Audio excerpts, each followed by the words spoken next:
எல்லாருக்கும் வணக்கம். நான் Hima Subramanian. Welcome to home cooking Tamil. பொதுவாக நம்ம மெது வடை வீட்டில் எல்லாரும் செய்கிறது தான்.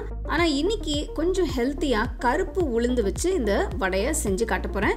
ஸோ வாங்க நம்ம இப்போ ரெசிபிக்குள்ளே போகலாம்.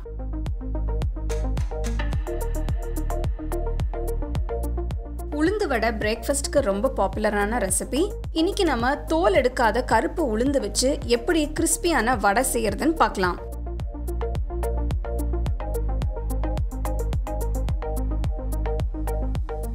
இந்த ரெசிபிக்கு நான் 1 கப் கருப்பு உளுந்து ஊற வச்சிருக்கேன்.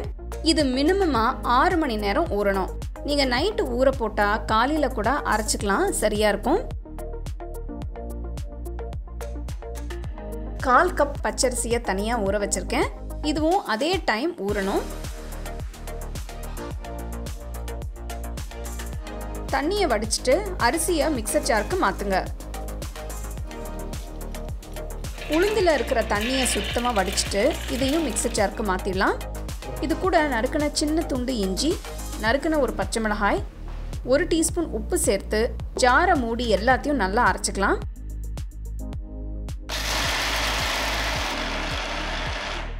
உங்களுக்கு தேவைப்பட்டால் 1-2 டீஸ்பூன் தண்ணி சேர்த்து அரைச்சிக்கலாம்.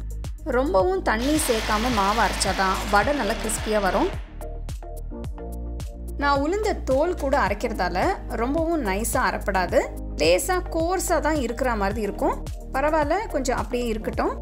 அரைச்ச மாவை ஒரு பவுலுக்கு மாற்றி அது கூட பொடிசா நறுக்கின பாதி வெங்காயம், பொடிச்ச மிளகுத்தூள் 1 டீஸ்பூன், கொஞ்சம் நறுக்கின கருவேப்பிலை சேர்த்து நல்லா கலந்துக்கோங்க.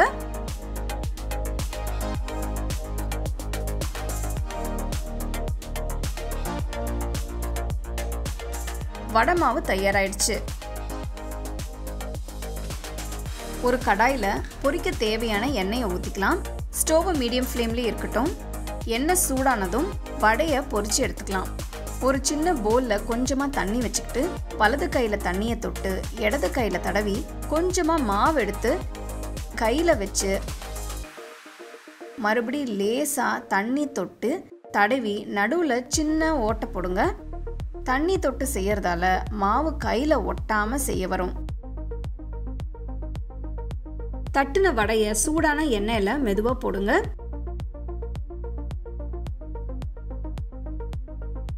மீடியம் ஃப்ளேமில் வச்சு நல்லா கிறிஸ்பியாக கோல்டன் ப்ரௌனாக வர வரைக்கும் டீப் ஃப்ரை பண்ணுங்க. எண்ணெய்க்கு தகுந்த மாதிரி 4 வடையை போட்டு எடுங்க. இந்த வடை மாவை நீங்கள் ரெடி பண்ணி ஃப்ரிட்ஜில் ஸ்டோர் பண்ணிக்கலாம். வடையை ஃப்ரை பண்ணுறதுக்கு முன்னாடி ஃப்ரிட்ஜிலேருந்து எடுத்துட்டு ஃப்ரை பண்ணிங்கன்னா நல்லா வரும். இப்போ பார்த்தீங்கன்னா வடை நல்லா ஃப்ரை ஆகிடுச்சு. வடை எண்ணெயிலேருந்து எடுத்துருங்க. சூடாக உங்களுக்கு பிடிச்ச சட்னி கூட சர்வ் பண்ணுங்க. நான் இன்னைக்கு காரமான தக்காளி சட்னியும் தேங்காய் சட்னியோட சர்வ் பண்ணியிருக்கேன். இந்த சிம்பிளான வடையை நீங்கள் காலையில் பிரேக்ஃபாஸ்ட்டுக்கு சர்வ் பண்ணலாம், ஈவினிங் ஸ்நாக்காகவும் சர்வ் பண்ணலாம். ஸோ ரொம்ப வித்தியாசமான இந்த கருப்பு உளுந்து வடை எப்படி செய்யறதுன்னு பார்த்தீங்க. இது ரொம்ப டேஸ்டியாக இருக்கும், ஹெல்த்துக்கும் ரொம்ப நல்லது.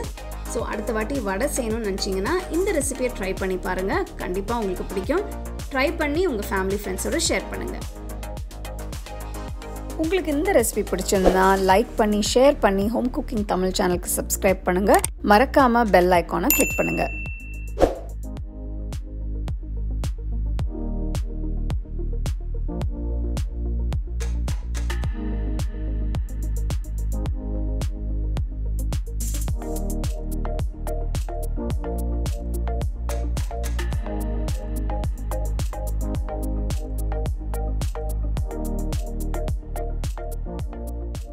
The second edition of our home cooking book is now available on our website 21frames.in. I'll give you the link in the description. You can go and check it out. The book is currently available only in India for now, so you can place your orders on 21frames.in.